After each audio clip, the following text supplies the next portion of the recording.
Bem-vindos ao podcast Caos Planejado, seu programa sobre cidades. Eu sou Anthony Ling e hoje converso com Nina Hentel sobre gerando falcões nas favelas brasileiras. Nascida em São Paulo, Nina Hentel Schelliga é diretora de tecnologias sociais na Gerando Falcões, um ecossistema de desenvolvimento social presente em mais de 6 mil favelas do Brasil. Formada em Ciências Políticas pela Carleton University e Administração Pública pela Fundação Getúlio Vargas, construiu sua trajetória no terceiro setor com desenvolvimento comunitário, desigualdade social e favelas. Foi diretora executiva na organização Teto Brasil, onde segue como conselheira até hoje. Também estão presentes durante a gravação apoiadores do Caos Planejado, que têm a oportunidade de fazer perguntas durante a nossa conversa. Quer participar do nosso grupo de WhatsApp e ficar por dentro do que acontece no urbanismo brasileiro? Acesse caosplanejado.com/apoie. Este episódio é oferecido pelo Instituto Cidades Responsivas, Arquitetura, Tecnologia e Economia Urbana. Acesse www.responsivecities.com e saiba mais sobre a escola de urbanismo que une academia e mercado.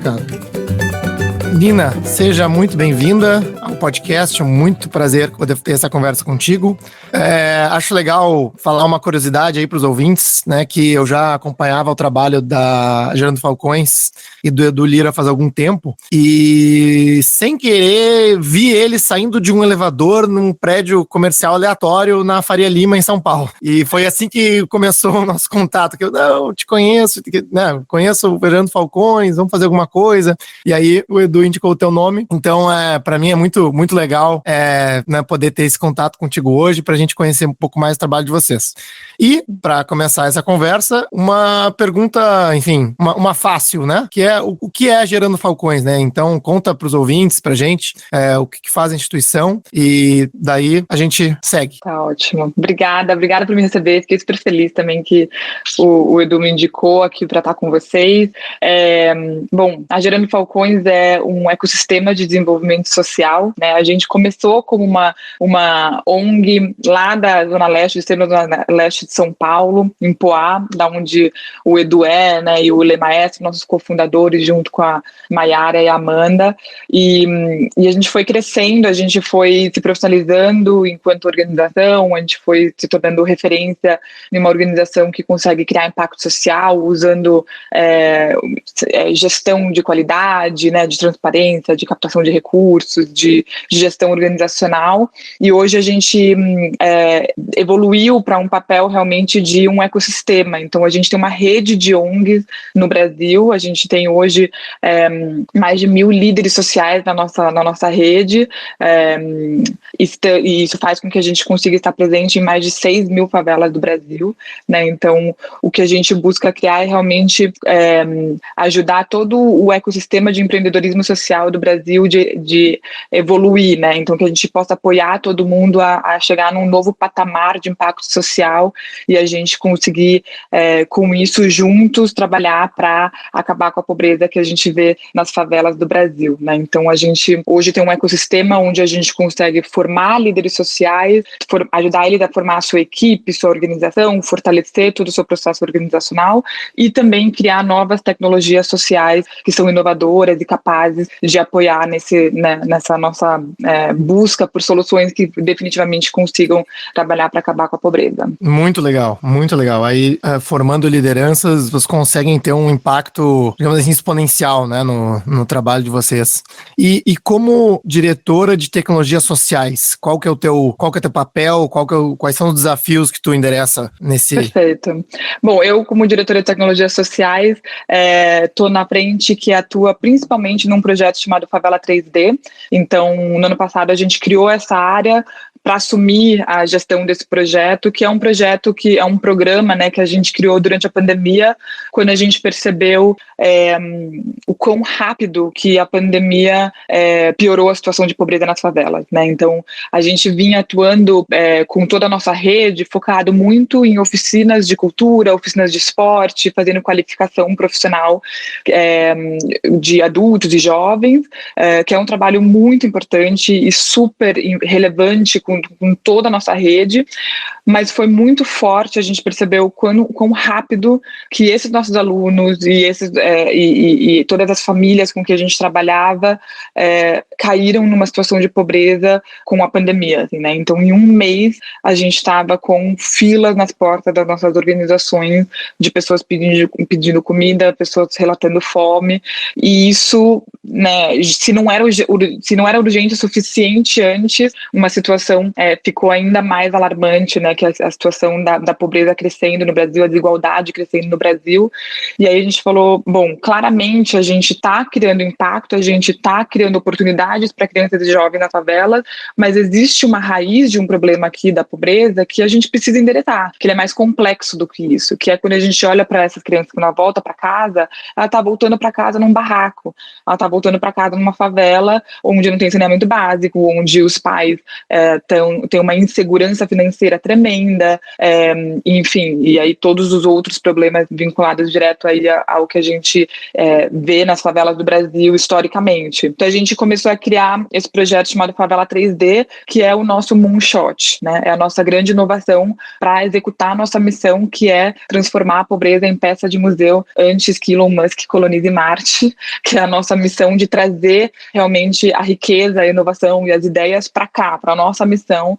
a missão dentro da favela, que é a gente provocar a sociedade a se juntar a nós num pacto social de acabar com a pobreza e fazer disso a principal pauta, né? E o Favela 3D é como a gente executa isso. Então, há um ano, né, na verdade, desde o meio do ano passado, a gente criou essa área de tecnologias sociais para cuidar da frente do Favela 3D e as outras tecnologias inovadoras, pensando muito em criar soluções que possam, então, acabar realmente com esse ciclo de pobreza que a gente vê historicamente nas favelas. Muito, muito legal, Nina.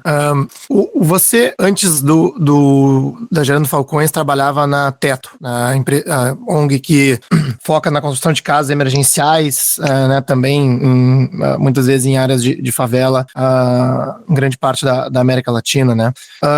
Na Teto, né, digamos assim, se o foco era habitação, e a gente aqui no Caos Planejado também, né, por estar falando de urbanismo, fala, né, ou tenta falar mais de habitação, de infraestrutura, o teu trabalho, né, e o trabalho da Gerando Falcões parece ser mais abrangente, né, pegar aí pautas sociais, né, que nem você falou do esporte, da formação de jovens, da educação, enfim, uma série de lentes diferentes, né, para endereçar os problemas das favelas, da pobreza. Como que você vê essa mudança, né, e essa, talvez assim, essa mudança de estratégia para endereçar o problema, né, e o quanto você, sei lá, talvez seja difícil falar dessa forma, né, mas assim, em termos de prioridades de ação, sabe?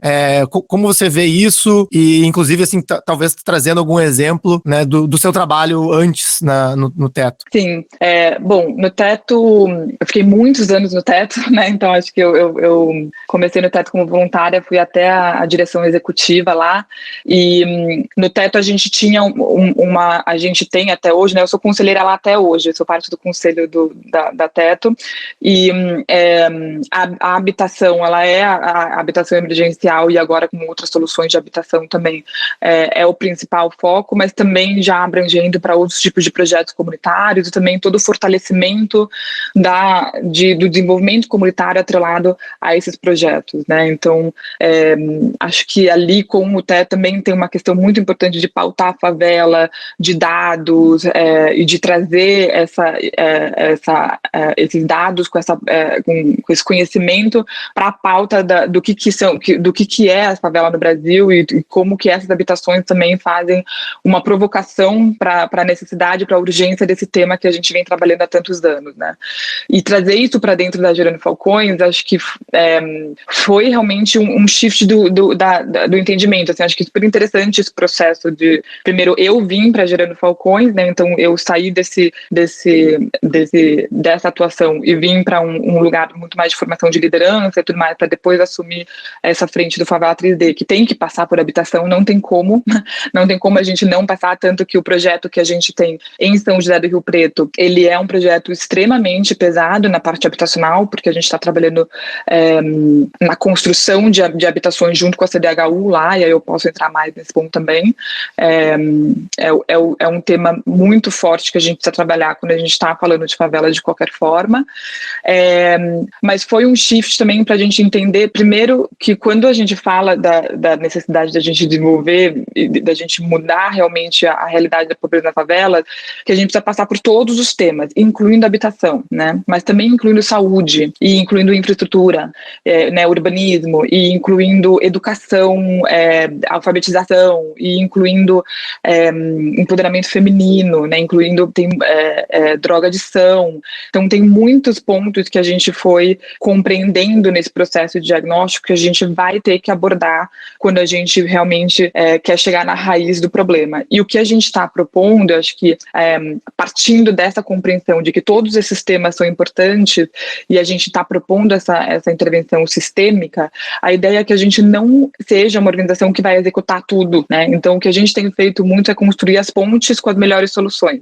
Então muitas vezes não somos nós que estamos executando todas as soluções, a gente quer realmente ser um grande articulador das melhores soluções ou das melhores propostas que existem ali. Então na Favela dos Sonhos, que a gente trabalha aqui em Ferraz de Vasconcelos, Teto está com a gente, Habitat para a Humanidade está com a gente, Mangalô está com a gente, o pessoal por exemplo, da Fundação Maria Cecília Souto Vidigal, que trabalha a primeira infância, o pessoal da Purpose. Então a gente vai conectando realmente, e eu acho que dentro do eixo de habitação, né, a ideia realmente é de poder conectar com todo mundo que já está trabalhando esse tema também, e conectar Gerando Falcões a esse tema, né. Eu vou querer voltar depois ao tópico da habitação e também dos dados que você levantou aí, né? Sim. Teve essa experiência na Teto e também na Gerando Falcões.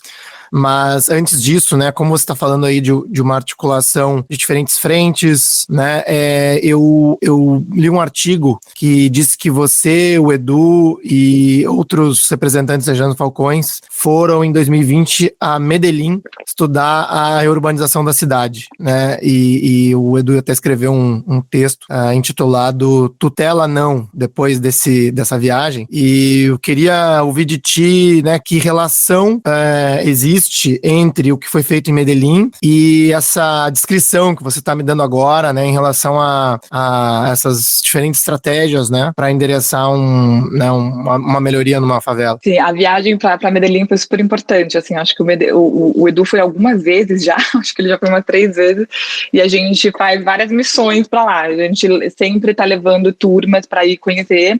E quem recebe lá é sempre o Jorge Melguizo, né? Ele é secretário de Cultura de Medellín, grande embaixador aí da transformação que houve em Medellín.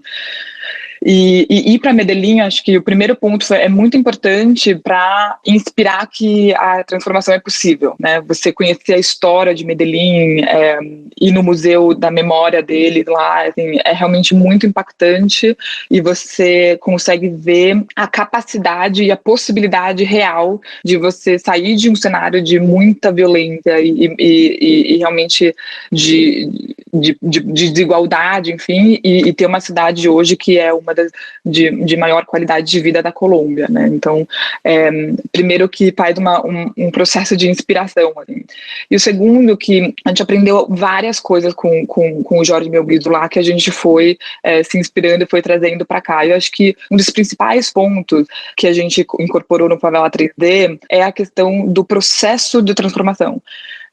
Acho que em Medellín o Jorge Melguizo sempre fala, não é tanto o que foi construído, né, e o prédio no final ali, mas o como, né, que o processo de participação social, o processo do pacto social que eles fizeram na cidade, que possibilitou a transformação que teve em Medellín. E isso a gente traz muito para cá. Então a gente trabalha com comunicação pedagógica, que é algo que a gente aprendeu lá, os pactos sociais, que é algo que a gente trouxe de lá, essa ideia de todo o processo de co-construção com a favela, de pôr a favela no centro da tomada de decisão. Então a gente vai provocando também, quando a gente tem os espaços com prefeitura, de trazer a prefeitura para dentro da favela e a favela para dentro da prefeitura. Então esses são pontos importantíssimos do processo de transformação que houve em Medellín, que a gente traz para dentro do Favela 3D também, para além de entender a possibilidade do urbanismo social mesmo. Então, como a gente lê o território e vai construindo espaços simbólicos, né, que simbolicamente vão transformando o território, mas também vão lembrando a transformação daquele território, né? Então, o próprio Museu da Pobreza que vai ter na Favela Marte, e aqui na Favela dos Sonhos vai ser o Museu da Dignidade, que eles quiseram chamar de Museu da Dignidade. São ideias que a gente teve dos museus que a gente visitou em Medellín. Então, são algumas das principais coisas que a gente foi incorporando no processo do Favela 3D, dessa experiência de lá. E toda vez que a gente vai, a gente aprende algo novo e a gente traz de volta, assim como eles lá também já falaram pra gente que eles vieram para o Brasil e também já aprenderam muita coisa do Brasil para levar para lá. Mas é uma troca muito importante realmente com Medellín, e o Jorge Melguizo tem sido um consultor aí, um conselheiro nosso durante todo esse processo. Não, eu tenho acompanhado, né, esse case de Medellín há algum tempo. Eu vou falar contigo depois então para tentar organizar uma missão do Caos Planejado lá para Medellín, para a gente conhecer também. Eu ainda não conheço. Mas, então, Nina, eu tenho visto, né, em várias iniciativas aqui no Brasil, um avanço grande nessa questão vou chamar aqui de tecnologia social, né, formação de lideranças, organização comunitária, participação da população de uma comunidade, né. A gente já teve aqui no podcast a Eliana Souza Silva, o Gilson Rodrigues, a Esther Carro, né, várias lideranças que têm feito trabalhos, assim, espetaculares nesse sentido. E o que você falou, né, bom, muitas vezes o que mais importa são esses simbolismos, são essa parte educacional, né? Mas também, no fim do dia, né, precisa de infraestrutura, precisa de habitação, e precisa de, assim, a gente chama aqui de regularização, mas assim, é mais do que isso, né? De incorporar essas comunidades como bairros de fato das cidades, que envolve poder público, envolve investimentos mais significativos, né? Você falou desse projeto em São José do Rio Preto, né? Eu vi que vocês têm outros projetos também em parceria com a Habitat, na parte de melhorias habitacionais, né? Mas a minha pergunta é como avançar nesse aspecto, que é também uma barreira, né? É uma barreira para, digamos assim, para ter essa formalização de fato, né? Essa incorporação de fato dessas comunidades, e que muitas vezes não depende só da comunidade, né? Ou só de ONGs, ou só de investidores, né? Depende de poder público, depende de outras questões que, vamos lá, historicamente não têm sido prioritárias. Então, fala um pouco sobre isso, né? Eu sei que não é fácil, mas eu queria te ouvir sobre esse lado que a gente cobre bastante aqui no Caos Planejado. Não é fácil. A gente tem, nesse processo de construção do Favela 3D, a gente está com 4 pilotos, né? Então a gente tem um piloto em São José do Rio Preto, um em Ferraz de Vasconcelos, um em Maceió e um no Rio, porque a gente queria justamente testar cenários diferentes e tamanhos de projetos diferentes para entender o que a gente consegue testar da nossa tese de intervenção, por assim dizer, e ver o que funciona melhor em cada um desses passos e juntar as aprendizagens para a gente aí escalar. Em São José do Rio Preto é o estado da arte, por assim dizer. Então, uma das grandes inovações que a gente já viu nesses primeiros 2 anos de projeto, praticamente, é que a gente consegue sentar na mesa governo, empresas, outras organizações, favela, líderes, né, a sociedade local, enfim, e fazer todo mundo trabalhar junto, olhando para aquele território. Então, isso tem sido muito relevante, considerando essa dificuldade histórica que a gente sabe que tem. Então, em Em São José do Rio Preto, a gente trabalha com o governo do estado de São Paulo, então via CDHU, que financia a construção das moradias, e também com o Fundo Social, que vai construir a Praça da Cidadania, que vai ter ali na favela. A prefeitura vai entrar com a parte de tanto de regularização fundiária, quanto da intervenção urbanística, então toda a pavimentação, o acalçamento, energia elétrica e tudo mais, e a gente entrou com parte do financiamento das moradias, toda a parte do aluguel social e também toda a parte do desenvolvimento social, então toda a nossa estratégia de desenvolvimento social e geração de renda para esse processo de desenvolvimento, né, completo, por assim dizer, e a nossa expectativa é que as moradias sejam entregues no final do ano que vem. Só por curiosidade, quando você fala aluguel social, seria financiado pela Gerando Falcões? Você puder falar um pouco mais sobre isso?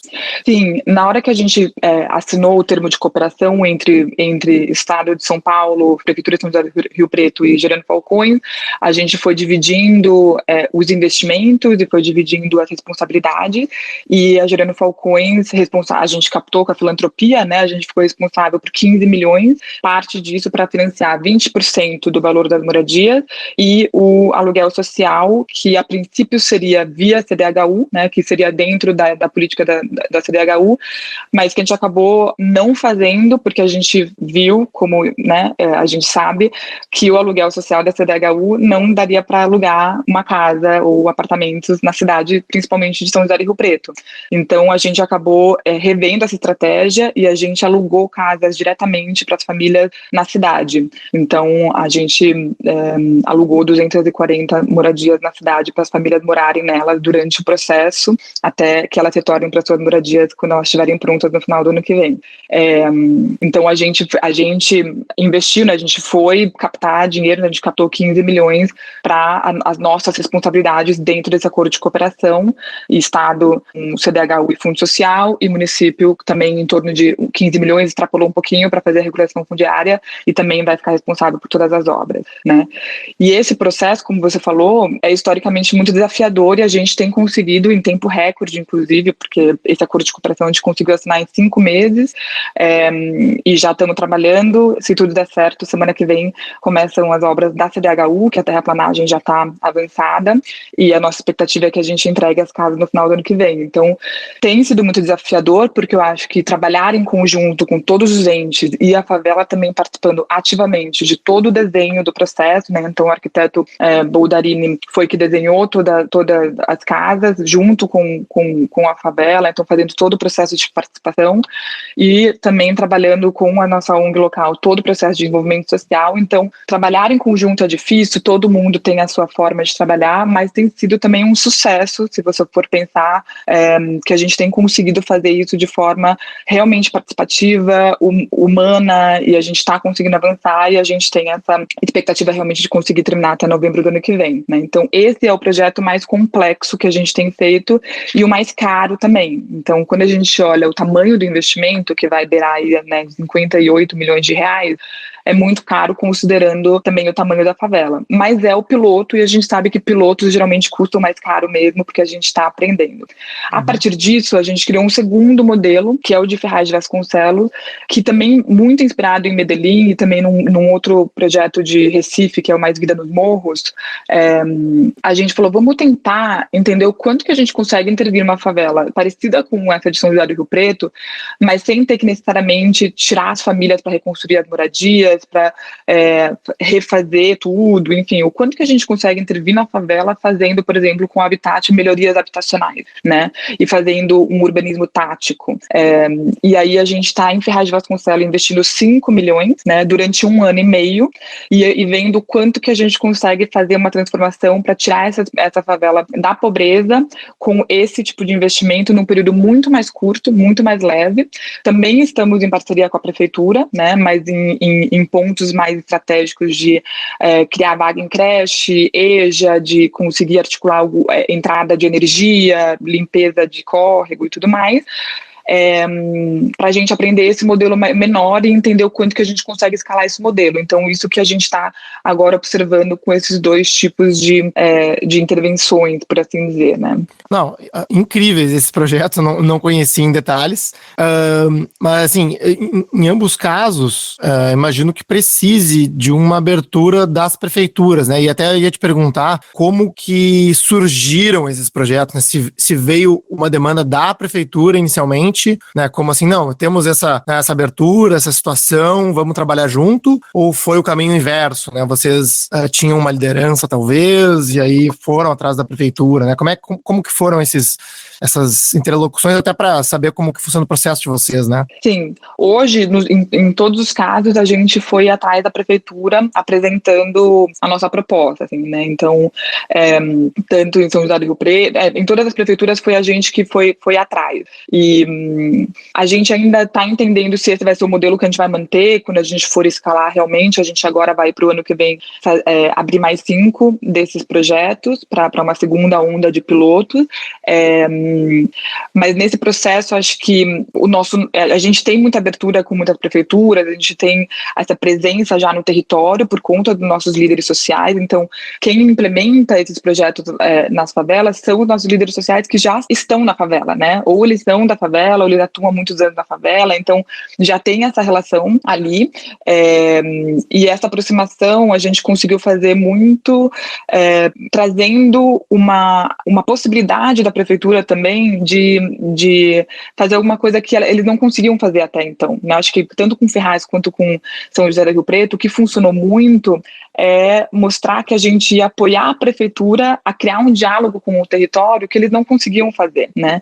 Então, em São José do Rio Preto, é o 4º mandato do prefeito atual e ele nunca tinha ido naquela favela. E aí a gente conseguiu mediar uma roda de conversa entre os moradores e o prefeito dentro da favela, que ele nunca tinha ido, sabe? Então, é um processo, assim, de aproximação e a gente, por uma neutralidade, fala assim, olha, a gente media esse processo aqui, a gente cria essa ponte, e isso é muito necessário para a gente reatar e começar a trabalhar junto e botar isso na pauta da prefeitura e da cidade, né? Então, acho que isso funcionou muito bem lá. E em Ferraz também, né? Uma prefeitura que estava aberta ao diálogo, já conhecia a Gerando Falcões, porque a gente, né, nasceu ali na região, já tem parcerias com as escolas locais também, e trouxe a prefeitura para a mesa, falando, vamos trabalhar juntos agora dentro da favela, né? Vamos criar esse diálogo, deixa a gente ajudar a mostrar quais são as soluções que a gente precisa.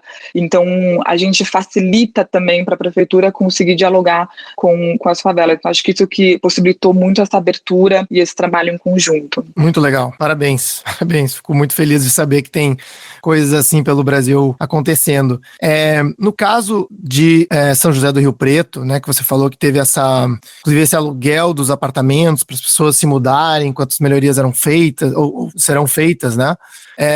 Eu não, né, direto assim eu lembrei do conceito de land readjustment, né, o reparcelamento solo, que é uma política, enfim, mais ou menos desenvolvida na Alemanha, no Japão, mas que muitos outros países em desenvolvimento estão aplicando para melhorar a organização fundiária das favelas, né? Que a gente sabe que é um problema, vou chamar que quase impossível de resolver, né? De escassez de espaços públicos, de habitações, né, uma em cima da outra, com espaços pequenos, que só regularizando, só levando, né, uma infraestrutura, às vezes gera melhorias, mas não gera, né, uma possibilidade de ganho no longo prazo. E, enfim, fiquei pensando se isso, né, é um modelo que vocês já pensaram a respeito, se chegou a entrar na pauta, né, desse case de São José do Rio Preto, porque, né, o meu entendimento é que é um processo que acaba, digamos assim, ajudando a se financiar também, né, no momento que você aumenta o valor do solo desses locais. Enfim, fala um pouco, né, se você conhece, né, o Land Readjustment, o quanto que vocês estudam esse conceito. Sim, eu conheço superficialmente, para ser bem sincera, mas na época a gente estava trabalhando também com o Telos, que foi um parceiro que desenhou muito da estratégia com a gente para São José do Rio Preto. Não sei se vocês conhecem o Telos. O Telos é uma agência de design de inovação de serviços públicos e serviços sociais, super legal, e eles fizeram muita pesquisa na época do que é possível, e a gente também foi atrás de muitas possibilidades de financiamento, assim, para esse processo de Rio Preto, e acabamos entendendo esse o mais viável, talvez também pela parceria com o Estado e com o município, que às vezes também limita a inovação, que acho que é uma outra discussão, assim, até, mas a gente tem batido muito na tecla de entender como a gente vai trabalhar a questão da regularização fundiária, assim, porque é um tema e ele sempre vai ser o tema. No final das contas, né, a gente vai fazer as transformações, a gente consegue trazer a favela para um nível de dignidade, mas no final das contas vai esbarrar na questão da regularização fundiária. Então, a gente está agora com essa pauta, que é estudar quais são as soluções que existem e como que a gente escala, de certa forma, um processo que a gente possa levar para dentro dos territórios que não seja tão moroso quanto os processos que a gente tem hoje, né? Então, em São José do Rio Preto, a gente conseguiu ser muito rápido por uma prioridade executiva, muita, né, pressão, enfim, agilidade mesmo por conta da prioridade que o projeto tem para o prefeito e para o governador. Em Ferraz de Vasconcelos, por exemplo, também, mas já é mais difícil, um pouquinho mais moroso. Então, assim, a gente precisa encontrar um caminho, e aí a gente está super aberto a conversar com quem quiser conversar sobre esse tema, assim, porque a gente está justamente agora, nesse momento, buscando essas soluções para a gente poder desatar caminhos que possibilitem que a gente realmente encontre caminhos inovadores de trabalhar essa questão da regularização fundiária, assim. Interessante, né? Realmente é uma parede, digamos assim, né? Que acaba esbarrando. O que eu pelo menos tenho acompanhado ultimamente é que, pelo menos, né, a regulação fundiária se tornou uma pauta multipartidária, digamos assim, né? Sim. É muito difícil ver alguém que seja, digamos assim, contra, né, essas iniciativas, total, embora raramente entrando como prioridade nas gestões, né? Que eu acho que no fim do dia, né, você acaba dependendo dessa vontade, né? Porque a prefeitura pode ter, né, recursos escassos, né? Pode ter um time técnico, né, que não está treinado para isso, mas, né, de repente vocês chegando como uma ONG, vocês podem chegar com um trabalho, digamos assim, todo pronto, né? Mas no fim do dia alguém vai ter que assinar alguma coisa, né? É isso. Né, como é que vocês estão vendo esse diálogo? Isso está avançando? A gente percebeu isso, assim, é uma dor para todo mundo, é uma dor para a prefeitura também, né? Muitas vezes a própria prefeitura é isso, assim, acaba tendo que desembolsar muito dinheiro numa discussão com proprietários, enfim, então é uma dor para todo mundo. A gente teve uma interação muito legal com o programa Cidade Legal do governo do estado de São Paulo, que tem feito um processo de regularização, de facilitação da regularização de lotes no estado todo, que foi um facilitador do processo lá de São José do Rio Preto, e que também é um facilitador do processo em Ferraz. Então, é um programa que a gente olha com muito carinho, assim, porque tem sido um dos caminhos que ajuda o município nesse processo, assim. Então, o município consegue delegar isso praticamente para o governo do estado, que faz esse processo de regularização. Então, isso é uma das coisas legais que a gente encontrou no meio do caminho, mas existe toda uma dificuldade de documentação, de cartório, de um processo extremamente arcaico de papel, assim, onde tudo leva 60 dias, e de 60 em 60 você vai levando anos, né? Então, acho que até aí existe espaço para inovação, assim, para a gente pensar em tecnologias que poderiam apoiar o sistema público nesse processo, né? Muito legal, vamos trocar algumas figurinhas depois. Queria te perguntar agora sobre a questão de dados, né? A gente, quando pesquisa, vou chamar aqui territórios informais, né? Os dados não existem na maioria das vezes, né? Assim, o censo muitas vezes não cobre esses locais, né? Assim, e para entender esses territórios e fazer pesquisa e gerar soluções, né? Muitas vezes as pessoas não sabem nem por onde começar, né? Porque, bom, o ideal seria estar lá dentro, fazer né? Gerar os dados, entender a comunidade, enfim. E aí, né? Como eu falei antes, o trabalho ali da Redes da Maré e o episódio que a gente gravou aqui com a Helena Souza Silva para mim é fenomenal, porque cria lá como se fosse né? Eles têm censos da maré, né? Censo de mobilidade da maré, que gera uma série de insights e entendimentos, né? Para bolar políticas tanto públicas quanto do terceiro setor, né? Ou da iniciativa privada, né? Para esses locais. Como que a Gerando Falcões trabalha essa questão dos dados, né? Como isso tem avançado e como, digamos assim, as pessoas podem se envolver nisso, né? Como que a gente pode ajudar a criar esses dados?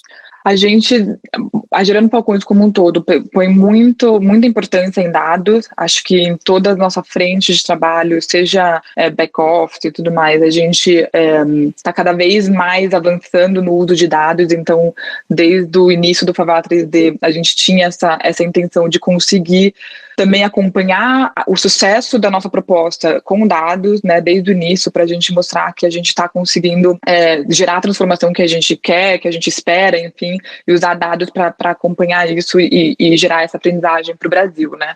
Então, isso é bem central para a gente. Hoje, a gente fez uma parceria com a Kaima Labs, que é um escritório de estatística e economia comportamental de Israel, que está nos acompanhando na construção de toda a inteligência estatística por trás do que a gente quer medir, por assim dizer.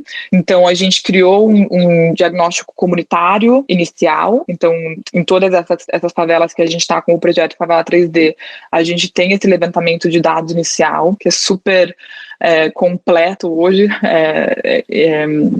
A gente mede hoje, a gente tem uma mandala do impacto social que mede 8 pétalas, passa por moradia, por geração de renda, educação, saúde, primeira infância, meio ambiente, cultura, esporte e lazer, cidadania e cultura de paz, que são as pétalas, e aí também aspectos de igualdade de gênero, de equidade racial e também empoderamento feminino. Então são esses os temas que a gente levanta no nosso diagnóstico comunitário. Uma pergunta, esse material, ele é depois aberto, né, digamos assim, a Gerando Falcões disponibiliza esses dados sobre o local ou isso acaba ficando mais dentro do projeto? Ele ainda está mais dentro do projeto porque a gente está trabalhando na forma de divulgar melhor, assim, né? A gente quer que seja aberto e a gente quer que a inteligência também seja aberta, mas a gente está ainda fechando todo o modelo matemático por trás disso, então a gente ainda não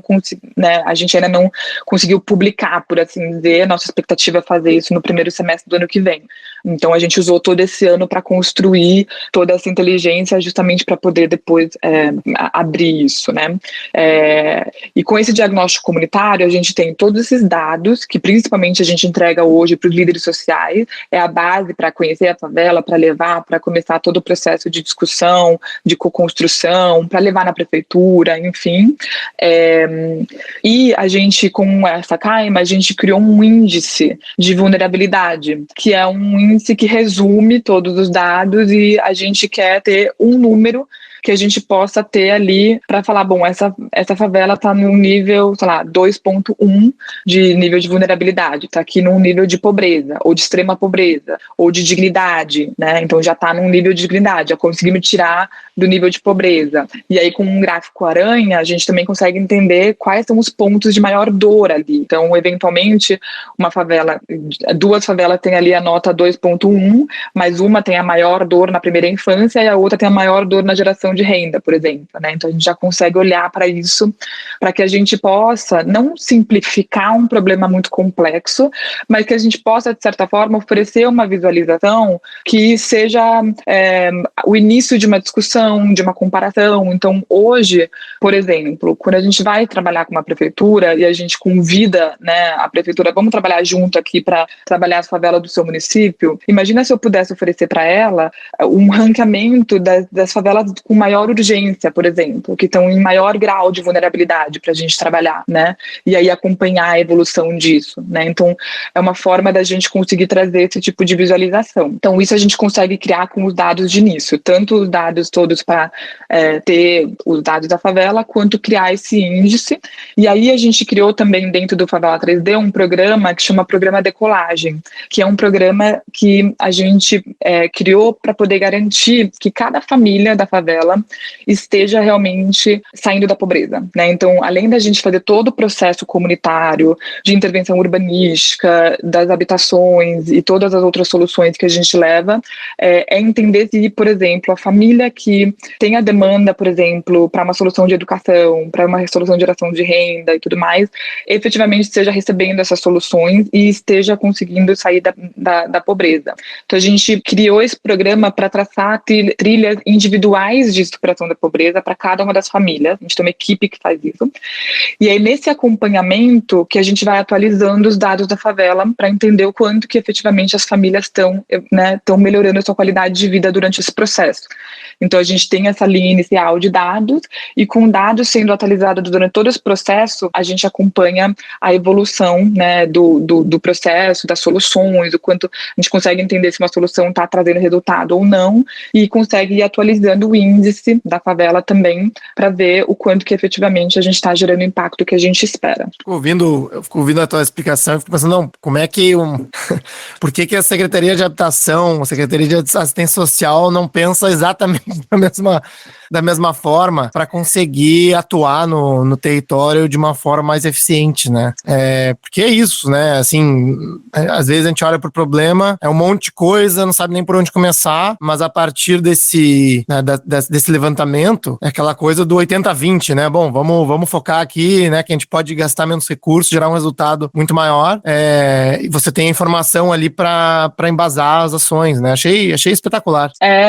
E assim, eu acho que o pessoal até pensa nisso, sabe? Mas às vezes o próprio sistema, ou enfim, a lógica do poder público dificulta um pouquinho essa lógica da inovação, né? Que eu acho que hoje a gente tem outros exemplos no Brasil, eu vejo prefeituras que estão inovando, né? Então, acho que a gente tem a expectativa de conseguir também ir provocando o próprio poder público a inovar junto com a gente, assim, né?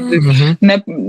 Porque às vezes fica ali naquela lógica, não, porque tem aqui, a gente tem, né, os dados, né, do CadÚnico, existe o SUAS, existe um sistema ali que propõe certas coisas nesse sentido, assim, mas ele já está ultrapassado, né? Então, tem que trazer inovação, tem que trazer os dados. A gente precisa conseguir olhar territorialmente, porque senão as coisas ficam muito complexas, né? E ficam muito esporádicas e as pessoas não conseguem acessar efetivamente todos os serviços que poderiam estar à disposição, né? Então, a gente vai trazendo isso para dentro, provocando e acompanhando as famílias realmente nesse processo. No longo prazo, eu queria ver vocês entregando essa ferramenta, né? Sim. Certamente vocês devem falar a respeito disso também, né? Porque sim, daí a nossa vontade é essa também. Daí coloca aí alguém para dar continuidade, né, pro trabalho que vocês começaram. Mas, Nina, então, ouvindo tudo isso, né, e eu acho que um lema de vocês aí é o derrubando muros, construindo pontes, né, e eu acho que muita gente que tá ouvindo isso, a própria apoiadora aí, Luciana, que comentou no chat, né, ela pensou, bom, como é que a gente pode ajudar? E nesse tópico, assim, sobre comunidades informais, favelas, né, a gente fala aqui no Caos Planejado que o urbanismo brasileiro divide a cidade em duas, né, a cidade formal e a cidade informal, e muitas vezes digamos assim, o cidadão que habita a cidade formal não sabe nem como começar a ajudar, né, as áreas mais vulneráveis da sua cidade, até porque não existe um caminho formal para isso, né? A prefeitura não, né, como isso está fora do escopo, muitas vezes, das prefeituras, tudo fica mais difícil. Como que as pessoas podem ajudar, né? Como que alguém que está ouvindo isso pode agir, mesmo, né, não sendo diretamente pela Gerando Falcões, mas dentro da sua cidade? Bom, acho que começando pela Gerando Falcões, assim, a gente, nesse processo de construir pontes, a gente está sempre aberto a conectar com quem tem soluções, com quem tem ideias, com quem tem propostas aí dentro dessas temáticas, seja de urbanismo, seja de habitação ou qualquer outro assunto, para a gente ir conectando os conhecimentos que a gente tem no Brasil, as soluções que a gente tem no Brasil para chegar realmente nas favelas. A gente tem também na Gerando Falcões programa de voluntariado que não está ligado diretamente com a juventude da favela, com os líderes sociais da favela, que é super bacana, que a gente também sempre indica como um processo de conexão e aproximação inicial, que é muito legal para quem quer começar a doar o seu tempo. E eu acho que na sua cidade o primeiro passo é conhecer, né? Conhecer a sua cidade, conhecer as suas diferentes periferias, as suas diferentes favelas e fazer a primeira conexão e entender os espaços de influência que a gente tem, né? Às vezes a gente não para pensar que a gente pode influenciar os espaços que a gente tem hoje e encontrar novos espaços de influência. Então, dentro das nossas empresas ou dos nossos trabalhos, pautar diferentes temas, seja num espaço de responsabilidade corporativa ou seja realmente ir para dentro da prefeitura, entender o que está sendo feito, o que eu poderia estar fazendo, em quem que eu estou votando, em quem que eu estou depositando a minha confiança, assim, até realmente ir na favela, entender quem está fazendo o trabalho na comunidade local, na favela local, para apoiar. Assim. Eu acho que tem muitas formas da gente estar conectado em quem está fazendo trabalho ou fazer o trabalho diretamente dentro dos nossos espaços e em novos espaços também. Então, a provocação a gente pode fazer muita coisa desde já dentro dos nossos espaços e a provocação é pautar a desigualdade e pautar a favela e pautar a necessidade da gente olhar para esse tema com urgência aonde quer que a gente esteja. Não, maravilhoso. E a gente, enfim, recebeu aqui no podcast várias lideranças, né, ou pessoas envolvidas aí na melhoria das suas comunidades, e um tema que surge frequentemente é o preconceito, né, ou seja, a dificuldade de vencer esse muro, né, que eu comentei antes entre cidade formal e informal, que inclusive, né, algumas convidados aqui já comentaram que às vezes até funciona nas duas direções, né, tanto moradores de favela que tem uma barreira às vezes social, psicológica de sair e ocupar espaços, né, outros espaços da cidade, como moradores de bairros formais que dizem assim, não, eu não vou ali porque ali é, sei lá, perigoso, né, não entendo aquele território e né, nunca vou conviver ou viver aquele espaço, né. Falam, assim, você teve, né, essa experiência ampla, né, no Teto, né, na Gerando Falcões, né, construindo essas pontes, né, e eu acho que seria legal, né, antes da gente terminar, te ouvir sobre esse ponto. Eu acho que é um dos é o meu lema favorito na Gerando Falcões, assim, que é de realmente derrubar esses muros e construir essas pontes, porque esse preconceito existe e a gente fala que lá na Gerando Falcões, né, a gente fala que o favelado, ele agrega a Faria Lima e a Faria Lima pode agregar a favelado, né, então a gente sempre busca mostrar que a troca é muito importante. Então acho que eu sempre vivenciei muito isso na pele, né? Então acho que lá na Teto a gente cria muito essa conexão, porque muitas vezes, né, o corpo de voluntários da Teto são jovens das universidades que não são da favela, muitas vezes são da favela também, mas a transformação que você gera na pessoa de conhecer a realidade do seu país, da sua cidade, entender que existe uma história inteira inteira, existem pessoas vivendo uma realidade inteira diferente da sua e que estão vivendo no mesmo município e que estão vivendo dificuldades diferentes e ao mesmo tempo se conectam com dificuldades parecidas por estarem no mesmo país, enfim, é muito potente. E a gente consegue criar pessoas que vão levar isso para a vida, seja para serem mais cidadãos, mais humanos, mais, enfim, né, a gente sabe que a diversidade cria criatividade, cria flexibilidade, cria troca, enfim. Então, eu sempre acreditei muito no potencial dessa troca, e eu acho que o que a gente precisa continuar mostrando é que a troca ela é boa para todo mundo, e a convivência ela é potente para todo mundo. Não é só falar que a tecnologia, o conhecimento da Faria Lima tem que chegar na favela, mas é também o pessoal, o conhecimento da favela ser considerado em todo esse processo, que é uma coisa que a gente fala muito, e por isso que o preconceito dos dois lados precisa ser derrubado, que é o conhecimento do dia a dia da favela. Ele existe e ele é muito potente. A gente sabe que na favela, pela vivência, você tem uma forma de encarar a realidade muito diferente que você tem em outros lugares também. Então, como que você inclui isso num processo de pensar uma solução, de pensar uma tecnologia, de pensar uma política pública, por exemplo, e inclui isso efetivamente no processo? Porque muitas vezes a gente fala de incluir a favela, mas na verdade a gente põe lá no final das contas um ok ali para falar que escutou, mas não efetivamente escutou, né? Então, como efetivamente a gente acredita no potencial e põe isso desde o início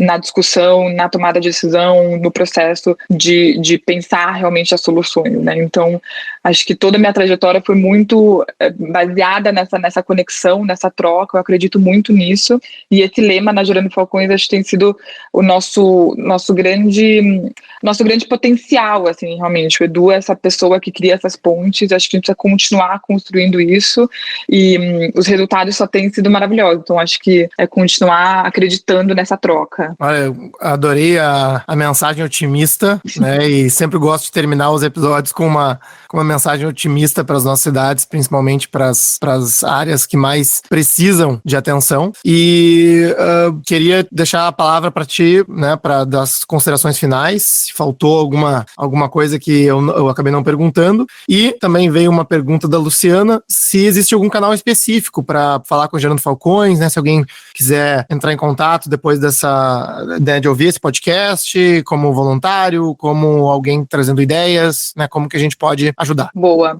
Não, obrigada por me receber, adorei aqui a troca. Acho que, de novo, a gente está nessa empreitada de construir essa solução, e quanto mais gente se juntar a nós, vai ser muito importante. Acho que aqui no Caos Planejado, muita gente deve ter essas ideias de como gostaria de apoiar a trabalhar nessas soluções, enfim. Então, fazer de novo esse convite para se juntarem a nós. E nosso site, gerandofalcões.com, tem tudo lá. A gente tem nosso e-mail, tem como falar com a gente diretamente no site, e também nossas redes sociais. Quem mandar direct é respondido no Instagram também, da Gerando Falcões. Então, fiquem super à vontade de escrever por lá. E também, Anthony, se você quiser deixar meu e-mail para alguém que quiser entrar diretamente em contato sobre Favela 3D, também pode deixar, eu posso reescrever para você deixa ali na descrição do episódio, alguma coisa assim. Mas obrigada por me receber, maravilha. Adorei. Também adorei conversar contigo e te conhecer aqui, Nina. Parabéns pelo trabalho e muito sucesso para Gerando Falcões. Obrigada. Valeu. Obrigada, pessoal. Nesse episódio, conversamos com Nina Hentel. Se você gostou desse episódio e quer ficar por dentro do que acontece no urbanismo brasileiro, apoie o nosso projeto e participe do nosso grupo de WhatsApp. Acesse caosplanejado.com/apoie. A nossa edição de som é feita pelo Cristiano Botafogo. Obrigado por ouvir o podcast Caos Planejado e espero vocês no próximo episódio. Este episódio é oferecido pelo Instituto Cidades Responsivas, Arquitetura, Tecnologia e Economia Urbana. Acesse www.responsivecities.com e saiba mais sobre a escola de urbanismo que une academia e mercado.